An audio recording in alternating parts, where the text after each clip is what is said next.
네, 안녕하세요. 네, 반갑습니다. 네, 제가 오늘 이제 퇴근길에 잠깐 이렇게 울산 노동역사관을 방문했는데요. 여기 이렇게 서 계신 이분은 과연 누굴까요? 여기는 조각상에 얼굴도 있지만 손에 뭔가를 쥐고 있잖아요. 네. 보면 근로기준법 법전을 손에 쥐고 있어요. 1970년 네. 11월 13일, 지금부터 51년 전인데 네.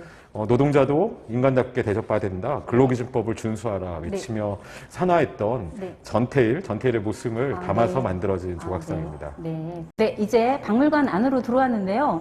와, 처음에 딱 보니까 우리 방구대학 암각화가 벌써 눈에 띄네요. 예. 저희가 중앙에 네. 가장 큰 높이로 저희가 층고가 높인 형태로 중앙 파티션을 만들었어요. 네. 근데 이제 이 파티션이 곡선 형태로 보이실 겁니다. 네. 이게 울산을 관통해서 울산 태화강의 모습을 따서 그랬어요. 그래서 유유히 흘러가는 역사 속에서 네. 노동은 어떻게 흘러왔나를 보여줍니다. 네, 처음 보니까 선사시대 노동이라는 이런 코너네요.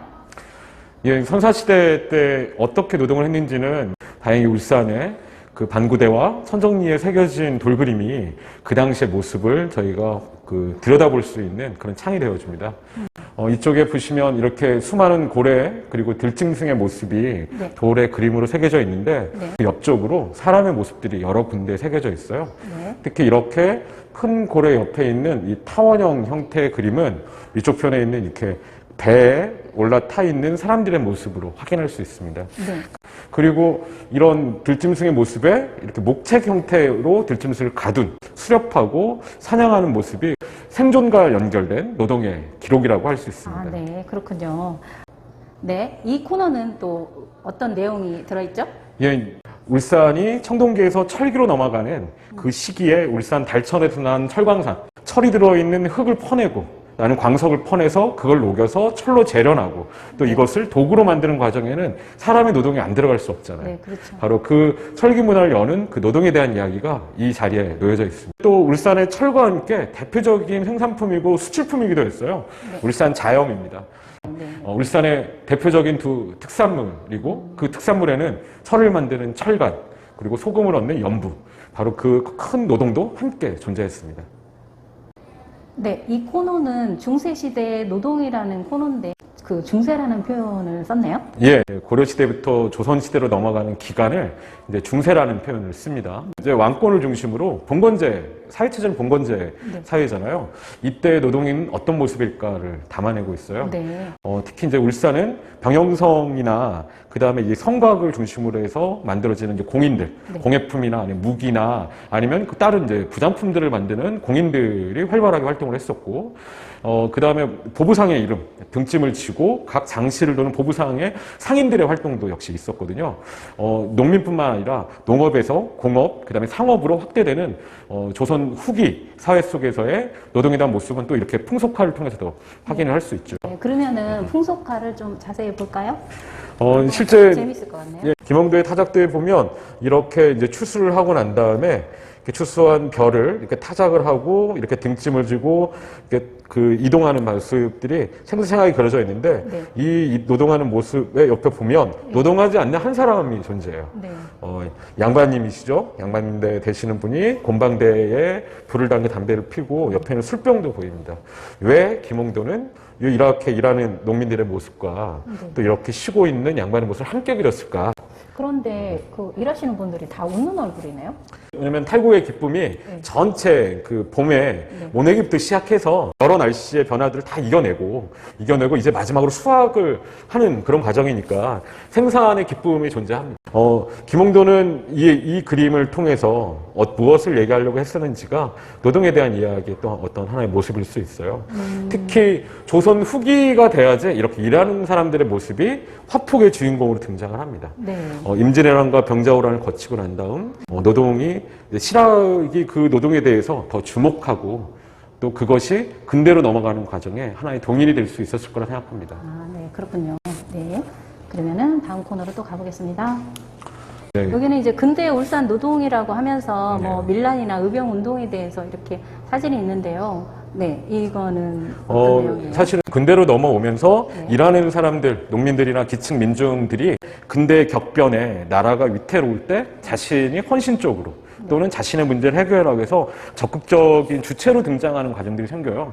울산에는 두 차례 밀란이 있었고 한 차례는 병영을 중심으로 철종시대, 그리고 고종시대에는 울산 동원의 농민들이 부당한 세금에 항의하면서 밀란으로 등장을 하거든요. 사회의 부조리한 것들을 해결하기 위해서 적극적으로 나섰던 모습들이 있었고요. 네. 근데 그로 인해서 사회가 개선되지 못한 상태에 국권을 빼앗겼던 상황에서는 오히려 초계처럼 목숨을 버리는 그런 의병 활동으로 등장을 하게 되는 거잖아요. 그 시기를 표현을 한 겁니다. 네, 우리가 일제강점기가 되면서는 야학 얘기가 맨 앞에 나와 있더라고요. 예, 예. 야학을 노동하고 연결해서 그 야학의 70%는 노동 야학입니다.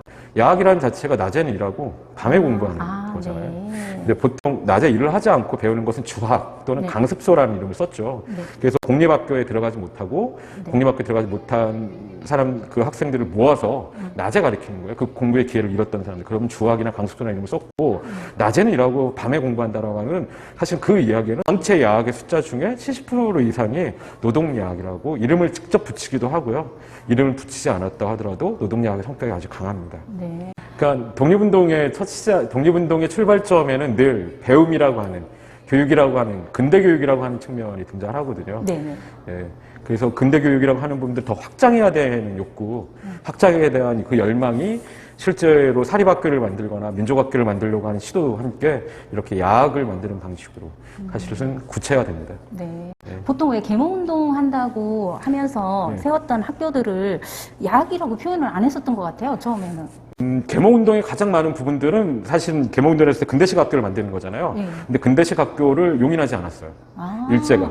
그래서 1910년에 그 완전히 이제 한일 병합이라는 이름으로 국권을 완전히 빼앗긴 그 상태에서 분다라면 네. 사립학교령이나 이런 이름으로 그 실제의 우리 민족자본으로 또 아니면 선각자들이 그렇게 만들었던 교육기관에 대해서 간섭하거나 아니면 탄압을 하거나 압박을 가해서 그것을 공립학교로 전환하게 되나 폐쇄하는 네. 그런 과정을 밟았죠. 결국 그랬기 때문에 그것의 대체적인 부분에서 더 기층으로 민중으로 들어가면서 노동야학이나 숱한 야학들이 만들어지게 됩니다. 그렇군요. 저는 좀 그게 헷갈렸었는데 지금 명확하게 알아져가지고. 분화로드 운동이라는 게 사실은 농촌으로 들어가서 하는 바로 그런 공부 공간을 만드는 거예요. 야학이죠. 네. 그렇네요. 네, 다음 코너로 가보겠습니다. 몇 년도였죠? 1929년에 울산 노동자회 만들어지는데 이 사진은 그 지금 성남동에 그 울산 미술관이 지어지고 있는 공간 바로 옆에 있었던 옛 울산 청년회관, 지금은 3.1회관이라고 하는 간판을 달고 있어요. 네. 그 공간에서 열렸던 정기총회, 노동자회 정기총회 때 모습이에요. 대단하네요. 동아일보에 실렸던 사진이 남아 있어서 이게 유일하게 남아 있는 울산의 첫 노동자회 흔적입니다. 와. 여기 보면 이제 노동자 깃발도 보이죠? 이렇게 도포와 이렇게 갓을 쓴 당시의 노동자의 모습은 지금의 노동자들하고는 사뭇 다른 느낌을 줍니다. 대단하다. 보성학교 전경 사진 좀 전에 본 것 같아요. 네. 보성학교 같은 경우는 이 사진을 찍은 날짜가 중요해요. 1929년 3월 1일이거든요. 29년요. 예. 1919년에 3.1운동이 벌어지고 난 다음에 10년이 지난 날에 운동장에 모든 학생들이 모였어요. 한 200여 명의 학생과 이 뒤편에 보면 학교 선생님들이 서 계세요. 네. 그래서 모든 구성원들이 나와서 3.1 만세 운동을 기념해서 찍은 거죠. 이때가 일제가 보성학교의 폐쇄에 대한 압박이 아주 심했던 때입니다. 그랬던 때에 이렇게 다 같이 3.1절을 맞아서 이게 사진 찍었다라는 것은 그러니까. 그 안에 숨겨져 있는 행간의 의미가 사진 속에 숨겨진 의미가 또 있는 대단하다. 거죠. 진짜 눈물 날 것 같다. 여기 있는 이게 중요하다 생각이 들어요. 24년에 야학을 만들었던 사람들이 남겼던 이야기, 메시지 아주 압축적으로 보여주는 게 이거입니다. 궁궁정이 저기 언양 그쪽 얘기하는 거죠? 그렇죠. 이제 그 상북으로 가는 길 네. 쪽에 궁문정이 있잖아요. 네. 여기 보면 그들에게 글을 주라. 글을 주지 아니하고는 그들의 눈을 뜨게 할 수는 없는 것이다. 모든 농부와 모든 노동자에게 각야 거겨를 주라. 그리하면 그 각야 거겨가 모든 것을 스스로 해결할 것이다. 아이고, 세상에. 독립운동의 가장 뿌리가 되는 것은 사람들에게 우리말을 가르치고 그들이 스스로 생각하게 하고 그들이 바른 것과 올바른 다르지 않은 것을 구별하게 하고 일제 억압에 항거할 수 있는 그 출발은 바로 이 배움에 있다는 글귀는 거죠. 누가 쓴 건가요? 이건 1924년 2월 8일 동아일보 신문에 실린 사설과 같은 사설처럼 쓰인 신문 기사예요. 궁군정 노동야학이 이렇게 문을 열었다라고 하는 신문 기사 속에 들어있는 글입니다. 그러면 거기에 관련된 분들을 우리가 알고 있나요? 누가 군군전 노동야학을 이끌어낸지에 대한 명단이나 이런 것은 더 자세히 남아있지 않아요. 그러니까 이름 없는 각 지역의 수많은 선각자들이 깨어있는 지식인들이 야학을 이끌었어요. 그리고 독지가들이 자신의 재산들을 꺼내서 야학을 운영하게 했어요. 그래서 여기 있는 지도를 보시면 일제강점기에 보면 면 하나당 보통 학교는 하나만 세울 수 있었어요. 면 단위로 하나씩만 조선인들이 다닐 수 있는 공립보통학교가 있는 거예요. 네. 근데 여기 무수히 찍혀 있는 점들은 언양이나 삼남, 삼북에는 많이 찍혀 있잖아요. 네. 면에 곳곳에 이렇게 교육기관들을 만든 거죠. 야학하고 노동약, 일반약, 여자약, 강습소까지 이 공간들이 만들어져서 배움의 각야거결을 아니, 전달하는 거죠. 들을수록 가슴이 뭉클하네요, 정말. 네, 이랬던 것을 1930년에 가면 일제가 용인하지 않습니다. 이 야학이 모든 불화에 우리 일제의 한가하는 밑바탕이 되는구나. 야학 강사를 검거하고 체포하고 배우는 그 공간을 폐쇄하는 그런 사건들이 벌어지는 거죠. 공궁정 하면 저희들은 공궁정님의 빗살무늬 톡이 나온 예. 곳으로만 알고 있는데 저렇게 위대한 지역이네요. 근데 모든 곳이 다 위대하죠. 네, 그렇죠. 그러니까 네. 저희가 지금 발 딛고 서 있는 자리에도 네. 선사시대 때부터 네. 현대까지 수많은 이야기가 이 공간, 그렇죠. 이 역사 다 있는 거잖아요. 네. 근데 그 시기에 어느 시기에 더 고루 이게 그 어느 시기를 주목하느냐가 있는 거예요.